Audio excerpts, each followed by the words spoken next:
3分鐘帶你學識20以內嘅加法。大家好，我係 VIP 精嘅 Cycle 老師。而家喺評論區留言，仲有免費試堂哦。好，我哋嚟睇睇20以內嘅加法，大致可以分為呢3種情況。第一種係10加幾，第二種係唔進位嘅10幾加幾，第三種就係我哋嘅進位加法啦。我哋一齊嚟睇第一種先。好啦，例如10加7呢一種10加幾嘅情況點算啊？我哋用棍仔嚟表示啦，10就即係10支棍仔，加7就即係我哋擺多7支上去。咁請問而家總共有幾多支呢？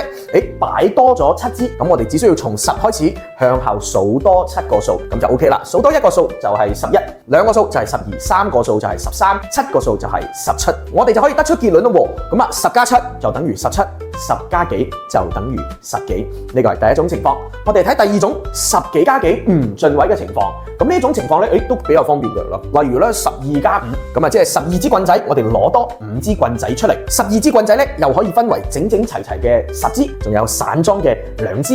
咁我哋加多5支棍仔。請小朋友你哋諗一諗，呢5支棍仔到底係同散裝嘅2支擺埋一齊，定係同整整齊齊嘅10支擺埋一齊啊？相信你哋都已經諗到啦。散裝嘅同散裝嘅擺埋一齊，即係2同5要擺埋一齊。2同5擺埋一齊就係2加5等於7，我哋就得到咗整整齊齊嘅10支同散裝嘅7支，咁即係話10加7等於17。好，我哋可以得出結論啦。10幾加幾嘅情況就係10唔變，個位加個位，12加5就係10唔變，2加5就係咁樣。OK， 呢個係第二種情況。咁我哋一齊嚟睇睇，哇，最難嘅進位加法點樣去完成啊？例如9加4，咁即係我哋又用棍仔啦，9支棍仔。加上4支棍仔，咁啱啱嘅嗰2種計算，我哋都係其實本質上最後都用咗10加幾，係咪啊？